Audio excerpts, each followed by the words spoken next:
270 కోట్ల స్కామ్ కు సంబంధించి ఆరోపణలు ఎదుర్కొని సిఐడి అరెస్ట్ చేసినటువంటి చంద్రబాబు నాయుడు తీర్పు వెలువరించే అవకాశం ఉంది. దీనికి సంబంధించి కూడా ఉదయం నుంచి కూడా దాదాపు 7.5 గంటల పాటు ఇటు ప్రాసిక్యూషన్ తరపున డిఫెన్స్ తరపు లాయర్లు ఇద్దరు కూడా స్ట్రాంగ్ ఆర్గ్యుమెంట్స్ చేసుకున్నారు. దానికి సంబంధించి రిమాండ్ రిపోర్ట్ను కూడా తయారు చేశారు.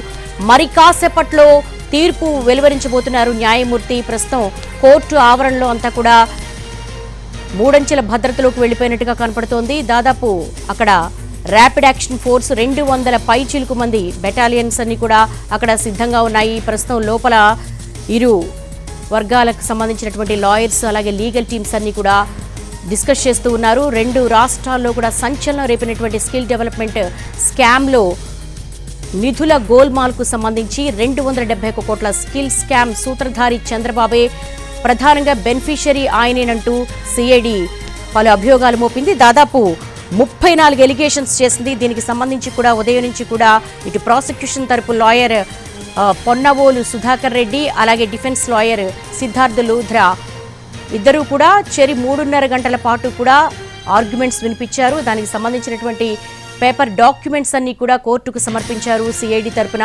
రిమాండ్ రిపోర్ట్లో చాలా కీలకమైనటువంటి పాయింట్స్ అన్నింటినీ కూడా లేవనెత్తారు. ఈ స్కీమ్కు సంబంధించి ఈ స్కామ్ ఎప్పుడు జరిగింది, అసలు ఎలా జరిగింది, దీనికి సంబంధించిన సూత్రధారులు ఎవరు, పాత్రధారులు ఎవరు, ఈ 271 కోట్ల రూపాయలు ఎవరికి చేరాయి, తిరిగి మళ్ళీ 241 కోట్ల రూపాయలు ఎవరికి చేరాయి అన్న విషయాలకు సంబంధించి అంత డాక్యుమెంటేషన్ అంతా కూడా సమర్పించింది. దాదాపు శుక్రవారం నైట్ 11:30 గంటల నుంచి కూడా చాలా ఉత్కంఠ వాతావరణం అయితే కనపడుతూ ఉంది. క్షణక్షణం ఎప్పుడైతే సిఐడి చంద్రబాబు నాయుడు అదుపులోకి తీసుకుందో అప్పటి నుంచి కూడా నిన్న ఉదయం దాదాపు 6 గంటల ప్రాంతంలో అదుపులోకి తీసుకోవడం, అరెస్టు చేయడం, ఆ తర్వాత 9 గంటల ప్రాంతంలో నంద్యాల నుంచి అక్కడి నుంచి రోడ్డు మార్గం ద్వారా విజయవాడ సివిల్ కోర్టుకు తీసుకొచ్చారు. అక్కడ సిట్ అధికారులు ముందుగా కుంచెనపల్లిలో ఉన్నటువంటి సిట్ కార్యాలయంలో దాదాపు 7 గంటల పైచిలుకు దాదాపు 3 గంటల 10 నిమిషాలకు తెల్లవారుజామున ఆయనకు వైద్య పరీక్షలు నిర్వహించి కోర్టుకి ఆయన సబ్మిట్ చేయడం జరిగింది. ఇక అక్కడి నుంచి కూడా ఉదయం 7:30-8 గంటల నుంచి కూడా వాదోపవాదాలు జరిగాయి. ముందుగా పబ్లిక్ ప్రాసిక్యూటర్ తనకు సంబంధించినటువంటి రిమాండ్ రిపోర్ట్ ఏదైతే ఉందో నిన్న సిట్ అధికారులు దాదాపు 20 నుంచి 25 ప్రశ్నలు సంధించారు. ఈ స్కిల్ డెవలప్మెంట్ స్కామ్కు సంబంధించి ఏం జరిగింది, అసలు కేబినెట్లో ఎటువంటి నిర్ణయం తీసుకున్నారు, అప్పటి సిఎస్ అలాగే ఉన్నతాధికారులు వద్దన్నప్పటికీ కూడా ఎలాంటి ఆమోదం చేశారు, తర్వాత అవి ఎవరి జేబుల్లోకి వెళ్ళాయి, విదేశాలకు వెళ్ళి మళ్ళీ తిరిగి స్టేట్ గవర్నమెంట్కి వచ్చాయి. దీని మీద ఆల్రెడీ ఈడీ అలాగే జిఎస్టీ ఐటీ ఈ ఏజెన్సీస్ అన్ని కూడా ముందుగానే దర్యాప్తు చేసి ఈడీ స్టేట్ సిఐడిని అలర్ట్ చేసింది. ఇక్కడ ఈ అవినీతి జరిగింది, ఈ కుంభకోణం జరిగింది ఈ స్కామ్లో అని. దీంతో 2021లో ఈ కేసుకు సంబంధించి కూడా దాదాపు కీలకమైనటువంటి వ్యక్తులను కూడా అరెస్ట్ చేయడం జరిగింది. ఆ తర్వాత వాళ్ళని రిమాండ్కి పంపడం, వాళ్ళకు కొంత బెయిల్ వచ్చింది. ఈ రోజు లేటెస్ట్ అప్డేట్స్ చూస్తే కనుక ఈ కేసులో వాదనలన్నీ కూడా సవివరంగానే జరిగాయని చెప్పేసి డిఫెన్స్ లాయర్ సిద్ధార్థ లూథ్రా తరపు ఉన్నటువంటి అసిస్టెంట్ లాయర్స్ ఇందాకడే మా ప్రతినిధి కృష్ణతో కూడా మాట్లాడారు. అరెస్టు లీగల్గా జరిగిందా లేదా అనే దానిపై పూర్తిగా చాలా స్ట్రాంగ్ ఆర్గ్యుమెంట్స్ జరిగాయి. దీనిపై మరింత సమాచారం కూడా రాబట్టాల్సిన అవసరం ఉంది కాబట్టి సిద్ధార్థ లూథ్రా కూడా దానికి సంబంధించి కూడా అక్యూజ్డ్కు ఉన్నటువంటి ప్రాథమికమైనటువంటి హక్కులకు సంబంధించి కూడా ఆయన ఆర్గ్యుమెంట్స్ చేయడం జరిగింది. ఆయన మాజీ ముఖ్యమంత్రిగా ఉన్నారు కాబట్టి గవర్నర్కి ఇన్ఫార్మ్ చేయాలి, ఇక్కడ ఏ ప్రొవిజన్స్ కూడా పాటించలేదు, ముఖ్యంగా సిఐడి అరెస్ట్ చేసే క్రమంలో హక్కుల ఉల్లంఘన జరిగింది, రూల్ ఆఫ్ లా అప్లై చేసి అరెస్టు చేయలేదు అంటూ కూడా చాలా స్ట్రాంగ్గా సిద్ధార్థ లూథ్రా ఆర్గ్యుమెంట్ చేశారు. దీనికి కౌంటర్గా ప్రాసిక్యూషన్ లాయర్ పొన్నవోలు సుధాకర్ రెడ్డి కూడా చాలా స్ట్రాంగ్గా ఆయన ఆర్గ్యుమెంట్స్ వినిపించారు. లంచ్ బ్రేక్ తర్వాత మాజీ ముఖ్యమంత్రి హోదాలో ఉన్నారు తప్ప ఆయన ప్రస్తుతం శాసనసభ్యుడే కాబట్టి కేవలం స్పీకర్కి ఇన్ఫార్మ్ చేస్తే సరిపోతుంది కానీ గవర్నర్ అనుమతి అవసరం లేదు అన్నారు. అలాగే టెక్నికాలిటీస్ గురించి మాట్లాడినప్పుడు కానీ రిమాండ్ రిపోర్ట్లో పొందుపరిచినటువంటి ఈ నిధుల గోల్మాల్ స్కిల్ డెవలప్మెంట్ స్కామ్కు సంబంధించి ఎన్ని కోట్లు చేతులు మారాయన్న సంబంధించి కూడా రిమాండ్ రిపోర్టు అక్కడ సబ్మిట్ చేశాము. మరి అవినీతి జరగలేదని కానీ లేకపోతే మనీ ట్రాన్సాక్షన్స్ గురించి కానీ ఎందుకు ఆర్గ్యుమెంట్ చేయలేకపోయారంటూ కూడా పొన్నవోలు సుధాకర్ రెడ్డి కౌంటర్ ఆర్గ్యుమెంట్ వినిపించారు. ఉదయం నుంచి కూడా చాలా ఉత్కంఠభరితంగా ఈ ఆర్గ్యుమెంట్స్ అన్ని కొనసాగుతూ ఉన్నాయి. ఇటు కోర్టు దగ్గర అంతా కూడా టీడీపీ నేతలు అలాగే లీగల్ టీమ్స్ పోలీసులతో చాలా కోలాహలం కనబడుతోంది. రెండు తెలుగు రాష్ట్రాల్లో కూడా సంచలనం రేపినటువంటి కేసుగా చెప్పుకోవచ్చు. ఎందుకంటే 14 సంవత్సరాలు ముఖ్యమంత్రిగా పనిచేశారు నారా చంద్రబాబు నాయుడు. అలాగే 14 సంవత్సరాలు ప్రతిపక్ష నేతగా కూడా ఉన్నారు. ప్రస్తుతం ప్రధాన ప్రతిపక్ష నేతగా ఉన్నారు.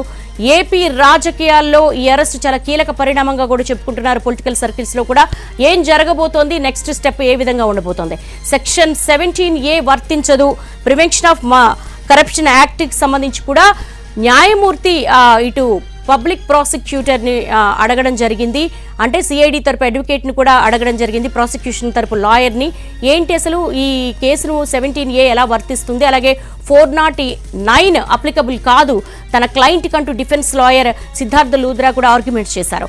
అయితే దీనికి సంబంధించి ఈ 2 క్లాజెస్ కావచ్చు, ఈ సెక్షన్స్ కావచ్చు, ఎంత స్ట్రాంగ్గా వీళ్ళు ఆర్గ్యుమెంట్స్ చేస్తుంటారన్న దాని మీదే ఇప్పుడు రిమాండ్ తిరస్కరణ, బెయిలా లేకపోతే జైలా అన్న విషయం అయితే మాత్రం ఆధారపడి ఉంటుంది. దీనికి సంబంధించి కూడా చాలా వరకు కూడా చాలా ఉత్కంఠ రేపుతోంది. ముఖ్యంగా ఇటు డిఫెన్స్ లాయర్ క్యాబినెట్లో అత్యవసరంగా తీసుకున్నటువంటి స్పెషల్ ఐటము, అది దాని మీద క్రిమినల్ చర్యలు ఏ విధంగా తీసుకుంటారో అని కూడా ఆ పాయింట్ని రేస్ చేశారు. అయితే ఈ అక్యూజ్డ్ 1గా ఉన్నారు, ఇందులో బెనిఫిషియరీ చంద్రబాబు నాయుడే. ఈ స్కామ్కు సంబంధించి సూత్రధారి పాత్రధారి కూడా చంద్రబాబు నాయుడే. కాబట్టి ముఖ్యంగా ఇతనికి రిమాండ్కి ఇవ్వవలసిందిగా కోరుతున్నాం. మరింతగా కస్టోడియల్ ఇంట్రాగేషన్ చేయాల్సిన అవసరం ఉందని నిన్న సిఐడి అడిషనల్ డీజీ సంజయ్ కూడా ప్రశ్న అడ్రస్ చేస్తూ చెప్పారు. అయితే కొంతమంది లీగల్ ఎక్స్పర్ట్స్తో కూడా మనం మాట్లాడాము. ముఖ్యంగా ఇలాంటి ఆర్థిక నేరాలకు సంబంధించి ప్రాసిక్యూషన్ జరిగేటప్పుడు, అలాగే ఇరు వర్గాలు డిఫెన్స్ లాయర్ కావచ్చు, ప్రాసిక్యూషన్ లాయర్ కావచ్చు, వాదనలు వినిపించే క్రమంలో ఖచ్చితంగా టెక్నికాలిటీస్కి సంబంధించి కూడా కోర్టు కొన్ని పరిగణలోకి తీసుకుంటుంది. రిమాండ్ రిపోర్ట్లో ఎవిడెన్సెస్ ఎంత స్ట్రాంగ్ ఎవిడెన్సెస్ సబ్మిట్ చేశారు, అట్ ద సేమ్ టైం వీళ్ళు కౌంటర్ అటాక్గా డిఫెన్స్ లాయర్ వాటిని ఎలా కౌంటర్ చేస్తున్నారు, దానికి సంబంధించి కూడా కోర్టు సాటిస్ఫాక్టరీ మీద ఆధారపడి ఉంటుంది, న్యాయమూర్తి విచక్షణ మీద ఆధారపడి ఉంటుంది. ఎందుకంటే ఇక్కడ ప్రాథమిక హక్కుల ఉల్లంఘన జరిగింది అంటున్నారు. యాజ్ పర్ నామ్స్ ప్రకారం, యాజ్ పర్ లా ప్రకారం కొన్ని ప్రొవిజన్స్ పాటించలేదని అన్నారు. అలాగే ఈ ప్రొసీజర్స్ కి సంబంధించి కూడా కొన్ని అబ్జెక్షన్స్ లేవనెత్తారు డిఫెన్స్ లాయర్. సో దాన్ని ఏ విధంగా పరిగణలోకి తీసుకుంటారనేది కూడా వేచి చూడాల్సిన అవసరం ఉంటుంది. ముఖ్యంగా ఇట్లాంటి ఆర్థిక నేరాలకు పాల్పడినప్పుడు ఖచ్చితంగా అరెస్ట్ చేసినప్పుడు రిమాండ్ విధించడము, దాని కస్టోడియల్ ఇంట్రాగేషన్ చేయడము, అలాగే పోలీస్ కస్టడీకి ఇవ్వడము, మరింతగా దీనికి సంబంధించినటువంటి ఈ స్కామ్ సూత్రధారులు పాత్రధారులు ఈ సంబంధించి కూడా కొంత ఇన్ఫర్మేషన్ తీసుకోవాల్సిన అవసరం ఉంటుంది.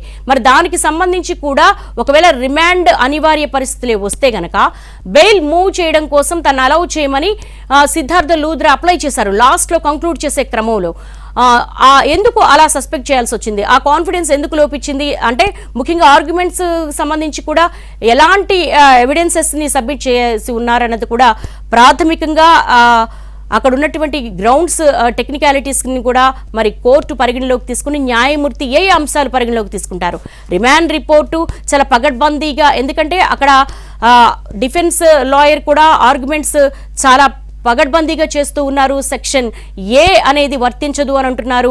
అలాగే 409 అనేది తన క్లయింట్కి అప్లికబుల్ కాదు అని అంటున్నారు. లెస్ దాన్ 7 years ఉన్నాయి కాబట్టి ఇదొక్కటే ఉంది కాబట్టి 409 తనకు అప్లికబుల్ కాదు కాబట్టి మిగతావన్నీ కూడా స్టేషన్ బెయిల్కి అర్హమైనవే. గతంలో కూడా ఈ కేసులో అరెస్ట్ అయిన వాళ్ళకి బెయిల్ ఇచ్చి ఉన్నారు కాబట్టి ఖచ్చితంగా రిమాండ్ విధించాల్సిన అవసరం అయితే లేదు, బెయిల్ అప్లికబుల్ అని ఆయన వాదించి కంక్లూడ్ చేశారు. ఆ తర్వాత పబ్లిక్ ప్రాసిక్యూటర్ ఎవరైతే ఉన్నారో ఈ పొన్నవోలు సుధాకర్ రెడ్డి కూడా ఆయన ఆర్గ్యుమెంట్స్ చేశారు. టెక్నికాలిటీస్ గురించి మాట్లాడినప్పుడు రిమాండ్ రిపోర్ట్లో ఇంత 271 కోట్ల నిధులు గోల్మాల్ జరిగింది, దీనికి సంబంధించి పెద్ద స్కామ్ జరిగింది, ఇందులో స్కామ్ చేసినటువంటి కొంతమంది విదేశాలకు పారిపోయి ఉన్నారు, మరి వాళ్ళని ఇంటర్పోల్ ద్వారా రప్పించాల్సిన అవసరం ఉంటుంది, ఇంకా మరింత లోతుగా ఇన్డెప్త్ గా దీనికి సంబంధించి కూడా ఇంట్రాగేషన్ చేయాల్సిన అవసరం ఉంటుంది. దీనికి సంబంధించి ఈ కేసుని కంక్లూడ్ చేయాలంటే మరింతగా ఇంట్రాగేషన్ చేయాలి కాబట్టి కస్టోడియల్ ఇంట్రాగేషన్కి ఇవ్వమని చెప్పేసి కూడా రిమాండ్కి వాళ్ళు కోర్టును కోరే అవకాశం ఉంది. కాబట్టి మరి కాసేపట్లో న్యాయమూర్తి విచక్షణపై ఆధారపడి ఉంటుంది. ఏ గ్రౌండ్స్ని ఏ అంశాలను న్యాయమూర్తి పరిగణలోకి తీసుకుంటారు. ఒకవేళ డిఫెన్స్ లాయర్ ఆర్గ్యుమెంట్ని పరిగణలోకి తీసుకుంటే గనక ప్రాథమిక హక్కుల ఉల్లంఘన జరిగిందా, యాజ్ పర్ లా ప్రకారం అరెస్టు జరగలేదా, ఆ ప్రొవిజన్స్ ఏవి ఉల్లంఘించారు, వైలేషన్ జరిగిందా, ఇవన్నీ కూడా పరిగణలోకి తీసుకుంటారు. లేదు ఇక్కడ రిమాండ్ రిపోర్ట్లో చాలా పక్కాగా కాంక్రీట్ ఎవిడెన్సెస్ అన్ని కూడా సబ్మిట్ చేసుంటే గనక ఈ 270 171 కోట్ల రూపాయల్లో 241 కోట్ల రూపాయలు ప్రభుత్వానికి విదేశాల నుంచి మళ్ళీ వెనక్కి వచ్చినాయి అన్నారు. ఇవి సంబంధించి ఎవరు మెయిన్ అక్యూజ్డ్ గా ఉన్నటువంటి చంద్రబాబు నాయుడుకి ఎటువంటి పాత్ర ఉంది అనేది కూడా వీళ్ళు ఎస్టాబ్లిష్ చేయాల్సిన అవసరం ఉంటుంది. ఇది ప్రూవ్ చేయాల్సిన అవసరం ఉంటుంది. దీనికి సంబంధించిన కాంక్రీట్ ఎవిడెన్సెస్ అని కూడా రిమాండ్ రిపోర్ట్ తో పాటు జతపరచాల్సి ఉంటుంది. డాక్యుమెంట్స్ అని కూడా వీటన్నిటికీ సంబంధించి కూడా ఓవరాల్ గా రిమాండ్ రిపోర్ట్ అలాగే కేసు డైరీ ఈ రెండింటినీ పరిగణలోకి తీసుకున్నప్పుడు న్యాయమూర్తి ఏ విధమైనటువంటి తీర్పు వెలువరిస్తారన్నది రెండు తెలుగు రాష్ట్రాల్లో కూడా చాలా ఉత్కంఠ రేపుతున్నటువంటి అంశంగా కనపడుతోంది. ఎక్కడికక్కడ కూడా పోలీసు పగడ్బందీగా హౌస్ అరెస్టులు చేశారు. అలాగే కోర్టు ఆవరణ అంతా కూడా ఇటు లీగల్ టీమ్స్ అండ్ అలాగే పోలీసులతో కూడా నిండిపోయింది. మరి కాసేపట్లో తీర్పు వెలువడబోతోంది. కోర్టు తీర్పుపై సర్వత్రా ఉత్కంఠ రేపుతోంది. ఇటు పొలిటికల్ సర్కిల్స్ లో కావచ్చు, ఇటు రెండు తెలుగు రాష్ట్రాల్లో కావచ్చు. ఎందుకంటే మొట్టమొదటిసారిగా స్కిల్ డెవలప్మెంట్ స్కామ్ కి సంబంధించి 271 కోట్ల రూపాయలు గోల్మాల్ కు సంబంధించి ప్రధాన సూత్రధారి, ప్రధాన కుట్రదారు, లార్జర్ కాన్స్పిరసీ జరిగింది. ఇక్కడ క్రిమినల్ కాన్స్పిరసీ ఉంది. దీన్నంతటినీ కూడా ఇంట్రాగేట్ చేయాల్సిన అవసరం ఉంది. దీని మీద మరింత సమాచారం రాబట్టాల్సి ఉంది. అలాగే విదేశాలకు పారిపోయిన వాళ్ళని ఇంటర్పోల్ ద్వారా వెనక్కి తీసుకురావాల్సిన అవసరం ఉంది. కాబట్టి చంద్రబాబు నాయుడిని రిమాండ్కి పంపండి, కస్టోడియల్ ఇంట్రాగేషన్ చేయాల్సిన అవసరం ఉందని చాలా స్ట్రాంగ్ గా ప్రాసిక్యూషన్ తరపున వాదనలు వినిపిస్తూ ఉన్నారు. అలాగే రిమాండ్ రిపోర్టు కూడా చాలా పగడ్బందీగా తయారు చేశారని చెప్పుకోవచ్చు. ఎందుకంటే నిన్న సిట్ అధికారులు, కుంచెనపల్లిలో ఉన్నటువంటి సిట్ అధికారులు చంద్రబాబు నాయుడు లోపలికి అడుగుపెట్టిన దగ్గర నుంచి కూడా దాదాపు చాలా ఉత్కంఠభరితమైన వాతావరణం కనపడుతోంది. లోపలంతా కూడా చాలా వరకు 7 గంటలు ఉంటే ఏం ప్రశ్నిస్తున్నారు, దానికి చంద్రబాబు నాయుడు సహకరిస్తున్నారా లేదా, వాళ్ళు అడిగిన ప్రశ్నలకు సమాధానాలు రాబడుతున్నారా లేదా, ఒకవేళ సమాధానాలు సాటిస్ఫాక్టరీగా లేకపోతే, సంతృప్తి పడకపోతే సిట్ అధికారులు మరి 24 గంటలు ఎక్స్టెండ్ చేయడానికి రిమాండ్కి పంపుతారా? ఇలాంటి ఉత్కంఠ మధ్య అలాగే సిఐడికి కొంత టైం బౌండ్ ఉంటుంది. అక్యూజ్డ్ని అదుపులోకి తీసుకున్న తర్వాత 24 గంటల లోపు కోర్టులో విత్ డాక్యుమెంట్స్తో సబ్మిట్ చేయాల్సిన అవసరం ఉంటుంది యాజ్ పర్ లా ప్రకారం. మరి ఇవన్నీ కూడా ప్రోటోకాల్స్ ఉన్నాయి కాబట్టి, ఇవన్నీ చట్ట ప్రకారం చేయాల్సిన అవసరం ఉన్నాయి కాబట్టి తెల్లవారుజామున 3:10 ప్రాంతంలో చంద్రబాబు నాయుడిని వైద్య పరీక్షల నిమిత్తం హాస్పిటల్కి తీసుకెళ్లారు. అక్కడి నుంచి కోర్టుకు సబ్మిట్ చేశారు. ఈ రోజు ఉదయం 7:30-8 గంటల నుంచి కూడా ఆర్గ్యుమెంట్స్ కొనసాగాయి. మినిట్ టు మినిట్ ఎన్టీవీలో చూస్తూనే ఉన్నాము. ఎన్టీవీ వద్ద రిమాండ్ రిపోర్ట్ కాపీ కూడా ఉంది. దీనికి సంబంధించి కూడా అరెస్టు అనేది ఏ క్రమంలో జరిగింది, అసలు ఏ విధమైనటువంటి నామ్స్ పాటించారనేది కూడా వీళ్ళు క్లియర్ గా మెన్షన్ చేశారు. చంద్రబాబే కుట్రకు సూత్రధారి అంటూ కూడా రిమాండ్ రిపోర్ట్ లో పేర్కొన్నారు. అలాగే టీడీపీ నేత ఇల్లందుల రమేష్ ద్వారా డిజైన్ టెక్ అండ్ సిమెన్స్ ప్రతినిధులు చంద్రబాబును మీట్ అయ్యారు.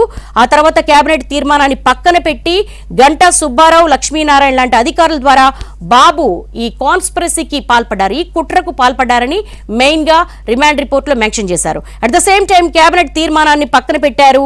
అచ్చెన్నాయుడు నేతృత్వంలో skill development, entrepreneurship and innovation పేరుతో కొత్త శాఖను ఏర్పాటు చేశారు. అంటే నకిలీ ఇన్వాయిస్లు, అలాగే సూట్ కేస్ కంపెనీలు, ఊరు పేరు లేనటువంటి కంపెనీలను క్రియేట్ చేశారు అనేది ఇందులో ఉన్నటువంటి అభియోగం. అలాగే కంపెనీల ప్రతినిధులు ఇచ్చిన పవర్ పాయింట్ ప్రెజెంటేషన్ ఆధారంగానే ప్రాజెక్టుకు ఆమోదం చెప్పారు. అంటే అప్పుడు ఉన్నటువంటి కంపెనీల ప్రతినిధిని వాళ్ళు ఇన్వైట్ చేయడము, వాళ్ళతో మీట్ అవ్వడము, వాళ్ళు పవర్ పాయింట్ ప్రెజెంటేషన్ ఇవ్వడం అనేది మామూలుగా ఫార్మాలిటీ వైజ్ జరిగింది. కేవలం కంపెనీల ప్రతినిధులు ఇచ్చిందే కాకుండా ప్రాజెక్టుకి సంబంధించి మార్కెట్ సర్వే అక్కడ జరగలేదు. ప్రెజెంటేషన్ అయితే ఇచ్చారు, అంటే ముందు మీట్ అయ్యారు, కానీ అక్కడ ఉన్నటువంటి ఎంఓయూలో కావచ్చు లేకపోతే ప్రాక్టికల్గా జరిగిన దానికి చాలా తేడాలు ఉన్నాయని ఈ రిమాండ్ రిపోర్ట్లో మెన్షన్ చేశారు. ప్రాజెక్టుకి సంబంధించి మార్కెట్ సర్వే జరగలేదు, అలాగే ఎలాంటి ప్రాజెక్ట్ రిపోర్ట్ లేకుండా సిమెన్స్ ఇచ్చిన డిపిఆర్ ఆధారంగా దాదాపు 3,281 కోట్ల బడ్జెట్ను కేబినెట్ ముందు పెట్టారట. ఇక 90% ఖర్చు సిమెన్స్ భరిస్తుంది. ఇది మనం నిన్నటి నుంచి కూడా ఈ స్కిల్ డెవలప్మెంట్ కేసుకు సంబంధించి కూడా మాట్లాడుకున్నాము. ఏ అంశాలు పరిగణలోకి తీసుకున్నారు, అలాగే అసలు ఈ స్కామ్ ఏ విధంగా జరిగింది, ఈ స్కామ్ కోసమే ఏర్పాటు చేశారు. అలాగే దీనికి సంబంధించి కూడా సిఐడి చాలా పర్టికులర్ గా పవర్ పాయింట్ ప్రెజెంటేషన్ ద్వారా కొన్ని డాక్యుమెంట్లను కూడా విడుదల చేసింది మీడియాకి. అలాగే రిమాండ్ రిపోర్ట్ లో కూడా యాజ్ ఇట్ ఈజ్ అలాగే కొన్ని మెన్షన్ చేశారు. ఎలాంటి పర్ఫార్మెన్స్ గ్యారంటీ కానీ బ్యాంక్ గ్యారంటీ లేకుండానే ప్రభుత్వం 370 కోట్లను డిజైన్ టెక్ ఇచ్చేసింది. సహజంగానే ఇలాంటి ఎంఓయూలు జరిగేటప్పుడు కొంత అనేది గ్యారంటీస్ తీసుకోవాల్సి ఉంటుంది, అష్యూరెన్సెస్ ఇవ్వాల్సి ఉంటుంది. కానీ అలాంటి గ్యారంటీ కానీ బ్యాంక్ గ్యారంటీలు లేకుండా 371 కోట్ల రూపాయలను డిజైన్ టెక్ అనే సంస్థకి ఇచ్చేశారనేది సిఐడి ఇక్కడ ఉన్నటువంటి రిమాండ్ రిపోర్ట్లో పొందుపరిచింది. ఇక అప్పటి ఆర్థిక శాఖ కార్యదర్శి కె సునీత వ్యక్తం చేసిన అభ్యంతరాలను కూడా పట్టించుకోలేదు. అక్కడ ఉన్నటువంటి ఐఏఎస్లు ఎవరైతే ఉన్నారో సిఎస్ వీళ్ళు కొంత అభ్యంతరం వ్యక్తం చేశారు. ఒక ప్రాజెక్ట్ కావచ్చు, అలాగే ఒక ఏదైనా స్కీమ్ కావచ్చు, బయటికి వెళ్ళేటప్పుడు దాని సాధక బాధకాలన్నింటినీ కూడా కొంతవరకు క్యాబినెట్లో ఉన్నటువంటి హైయర్ అఫీషియల్స్ వీటి ఆమోదం తర్వాత అక్కడ ఉన్నటువంటి ఐఏఎస్లు కూడా వాటి కాన్సిక్వెన్సెస్ గురించి డిస్కస్ చేస్తారు. అందులో భాగంగానే ఇక్కడ ఉన్నటువంటి ఆర్థిక శాఖ కార్యదర్శి కె సునీత కూడా దీని గురించి డిస్కస్ చేశారు. ఆమె అభ్యంతరం కూడా వ్యక్తం చేశారు. కానీ అభ్యంతరాలన్నింటినీ కూడా పట్టించుకోలేదు చంద్రబాబు అనేది సిఐడి అభియోగం. ఇక ప్రాజెక్టు నిధులు మంజూరు చేసే ముందు పైలట్ ప్రాజెక్ట్ కోరాలని ఆర్థిక శాఖ కార్యదర్శి కూడా సజెస్ట్ చేశారు. కానీ వాటిని కూడా పరిగణలోకి తీసుకోలేదు. సీఎంతో చర్చించిన తర్వాతే నిధులు విడుదల చేస్తున్నట్లుగా సిఎస్ కూడా నోట్ ఫైల్లో రాశారు. అంటే ఇది రిటర్న్ గా నోట్ ఫైల్లో రాసినట్టుగా ఉంది. సీఎంతో చర్చించారు అంటే సీఎం నోటీసులో ఉంది. ఆ నిధులు విడుదల చేస్తున్నట్లు సిఎస్ కూడా నోట్ ఫైల్ అందులో రాశారు. బాబు నిర్ణయం మేరకు నిధులు విడుదల చేయాల్సిందిగా skill development corporation MD Ganta Subbarao CS ను కోరారు. అప్పటి సీఎం సిఎస్ ఆదేశాలతోనే నిధులు విడుదలయ్యాయి. ఇక్కడ క్లియర్ గా రిమాండ్ రిపోర్ట్లో మెన్షన్ చేశారు. చంద్రబాబు నాయుడు నాలెడ్జ్ లో ఉంది. ఖచ్చితంగా చంద్రబాబు నాయుడు ఈ కుంభకోణంతో కానీ ఈ స్కామ్ తో కానీ తనకు సంబంధం లేదని చెప్తున్నారు. కానీ సిఎస్ అలాగే ఎండీ గంటా సుబ్బారావు ఈ నిధులు విడుదల చేయాల్సిందిగా ఇద్దరూ చెప్పారని చెప్పేసి కూడా స్కిల్ డెవలప్మెంట్ కార్పొరేషన్ సంబంధించినటువంటి రిమాండ్ రిపోర్ట్లో పొందుపరిచారు. ఇక నిధులు విడుదల చేసేటప్పుడు డిజైన్ టెక్ సరఫరా చేసే మెషిన్ల నాణ్యతను పరీక్షించాలని ఆర్థిక శాఖ కార్యదర్శి సునీత నోట్ ఫైల్ రాశారు. ఈ నోట్ ఫైల్ షెల్ కంపెనీల ద్వారా డిజైన్ టెక్ కంపెనీ 279 కోట్లను దారి మళ్లించినట్టుగా రిమాండ్ రిపోర్ట్లో వెల్లడించాయి. షెల్ కంపెనీలు, ఊరు పేరు లేని కంపెనీలు, అలాగే సూట్ కేస్ కంపెనీలు, నకిలీ ఇన్వాయిస్లు ఉన్నవి, ఇవన్నీ కూడా మెన్షన్ చేశారు ఈ రిమాండ్ రిపోర్ట్లో. ప్రభుత్వానికి 241 కోట్ల నష్టం వచ్చినట్లుగా ఏపీఎస్ ఎస్డీసీ చేసిన ఫోరెన్సిక్ ఆడిట్ రిపోర్ట్లో తేలింది. దీనికి సంబంధించి కూడా ఫోరెన్సిక్ ఆడిట్ రిపోర్ట్లో ఇంత గోల్మాల్ జరిగిందని మెన్షన్ చేసింది. దానికి సంబంధించిన డాక్యుమెంట్స్ అన్ని కూడా ఈ రిమాండ్ రిపోర్ట్తో పాటు జతపరిచారు. ఇక జీవో నెంబర్ 4 ఆర్థిక శాఖ అభ్యంతరాలను అతిక్రమించి చంద్రబాబు ఈ కుట్రలో కీలక భాగస్వామయ్యారని కూడా మెన్షన్ చేశారు. సో మొత్తంగా ఓవరాల్ గా చూసుకుంటే కనుక రిమాండ్ రిపోర్టు యావత్తు కూడా వాళ్ళు సిఐడికి సంబంధించి సిఐడి రిమాండ్ రిపోర్ట్లో వాళ్ళు ఏవైతే ఎంక్వైరీ చేశారో, ఏవైతే డాక్యుమెంట్స్ సబ్మిట్ చేశారో వాటికి సంబంధించి రిమాండ్ రిపోర్టు. దీనికి సంబంధించి ఇది బేస్ చేసుకునే ప్రస్తుతం ఇక తీర్పు వెలువడబోతోంది. మరి 2 ఆర్గ్యుమెంట్స్ తీసుకుంటారు. ప్రాసిక్యూషన్ తరపు ఆర్గ్యుమెంట్స్ తీసుకుంటారు, డిఫెన్స్ తరపు ఆర్గ్యుమెంట్స్ తీసుకుంటారు.